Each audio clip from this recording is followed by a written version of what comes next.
Hey everyone, I hope you're doing well and staying safe during this time. If you're new here, welcome to the channel. Like I said, thank you so much for checking me out. If you haven't done so, please make sure to hit that subscribe button just right below the video. Cool, thank you so much. I really do appreciate it. And if you're returning, welcome back. Thanks again for your support. I truly do appreciate having you here. You know, I think when everything's all said and done, XRP will have made a number of cryptocurrencies obsolete. Why am I saying that today? Well, there are a couple of reasons. Take a look at this headline first of all from the Daily Hodl. Ripple investment arm reveals new concepts for NFT-focused use cases on XRP Ledger. And folks, I want to share with you some interesting tidbits as we go. There's some interesting facts here. Look, most NFT, non-fungible token activity, today is occurring on the Ethereum blockchain, but it's is losing steam. High gas fees, not exactly ideal. Guess what cryptocurrency and decentralized ledger does not have high gas fees? Guess which one doesn't? Just take a few moments amongst yourselves. You can talk about it. See what you come up with. It's XRP. So I want to share with you what's being done here because there was a little bit of a hackathon here, and this is it's directly attacking Ethereum for the use case of NFTs. And this is something that, folks, I don't think is going to be going away. I don't know if the landscape's going to look like this in a mature market. Probably most of the NFTs that are out there, the actual price of them, it's probably for many of them, most of it, it's going to go to zero. But it's a messy process figuring out which technologies are going to have staying power. So the technologies where a lot of these NFTs are hosted, maybe they just go extinct, and so as a result of that, just liquidity and trading dries up. Those things go to zero. But it's crazy right now investing in this. So there's a lot of opportunity, but there's also heightened risk. Even so, I'm just more focused on the opportunity. And additionally, get this, Mozilla. The guys behind Firefox web browser, they are no longer accepting donations from Bitcoin, specifically Bitcoin and any cryptocurrency that uses proof of work. So maybe Ripple co-founder Chris Larsen was onto something when he was bringing up these actual concerns. And I'm not a proponent for what he was proposing specifically. To be clear, I'm not for or against what he was stating. In fact, at this point, it's more an awareness campaign. I'm cool with an awareness campaign. I can get behind that, actually. But as far as changing the code of Bitcoin, I'm not saying that I'm for that. You need a really compelling argument. But either way, it's a serious problem. So I'm sitting here thinking, okay, how many coins is XRP going to make obsolete? It would be really super interesting to see in a fully mature market what that's going to mean for Bitcoin. But anyway, before going further, I do want to be clear. I do not have a financial background of any kind. I am not offering financial advice. And you definitely should not buy or sell anything because of anything I say or write. I'm just an enthusiast who enjoys making YouTube videos about crypto topics, but just as a hobby and just for fun. Alright, so into this first piece now. RippleX, Ripple's investment and development arm, is exploring new ways for developers to build non-fungible tokens, or NFTs for short, on the XRP ledger. The payments firm teamed up with software competition platform DevPost to host a hackathon involving 400 participants and $50,000 in prizes, according to a new blog post from Abner Pinto, the Ripple X Tech Community Liaison. Now, check out this use case. This is the one that won. This is incredible. Directly going after Ethereum, which is having trouble, as I'll highlight in just a moment here. The grand prize and best industry use case winner of the hackathon was a U.S. developer named Adam Kagi, who created a project that bridges NFTs from Ethereum-based change with the ERC 721 standard over to the XRP ledger and its XLS 20 standard. Now, this is incredible. So for those of you that may have missed this, I've been covering this a bit lately. The XLS 20 standard, in a nutshell, it'll ultimately be a proposed amendment to the XRP ledger, which means that if it's adopted, you'd need to have 80% of validator nodes vote yes, and that vote needs to be sustained for a 2-week period. Then the XRP ledger itself will have been changed in a very important way, adding functionality to the base layer of the XRP ledger so that you can have additional functionality for specifically for NFTs and functionality that would be necessary if you're a developer, because there's a reason that there's not exactly a whole lot of NFT action going on here. XRP ledger by design was for payments. Like that's what it was. And now looks like with just a little bit of tweaking here, if validator nodes approve this, you can change this and get the additional functionality that would be necessary, which you do have on Ethereum, which is a smart contract based platform. So that's what the XLS 20 standard would be in a nutshell, without getting into the nuts and bolts of it, which I have talked about a little bit more in the past.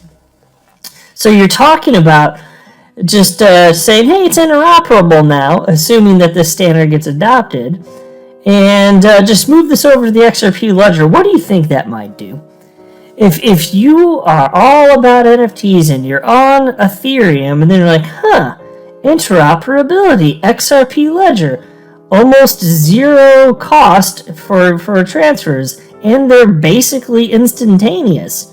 What might be more appealing? XRP ledger is blazing fast. It's like, even though it wasn't specifically designed for this, it could be a perfect match, like just a match made in heaven. So how many cryptocurrencies is XRP gonna make obsolete by the end of this all? Well, the cryptocurrencies designed for payments, you're already gonna have an uphill battle, even if you're technologically sufficient, because XRP is first mover advantage, and liquidity, it's got that. Insofar as crypto is liquid at all, and crypto markets are pretty illiquid today, but XRP definitely way more liquid than most, and that's not something you can program into a cryptocurrency. So that's cool as hell. I love seeing this, and mind you, I'm not against Ethereum. I like open competition. I own Ethereum. It's the first cryptocurrency I ever purchased way back on November 10th of 2017, so not against it. But yeah, let the markets figure this crap out.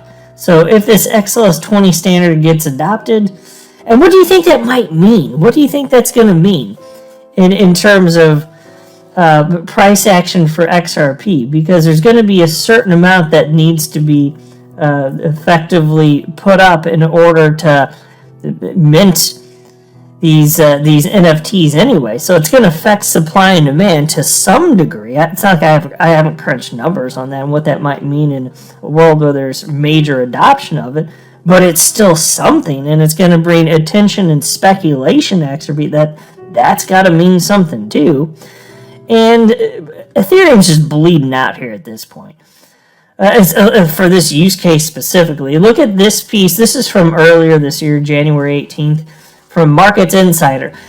JP Morgan says Ethereum is losing ground to rivals in the NFT market, which could boost the likes of Solana. And I just want to cover a small piece of this. Ethereum is losing ground to rivals such as Solana in the NFT sector of the cryptocurrency universe due to sky-high transaction fees on the network, JP Morgan has said.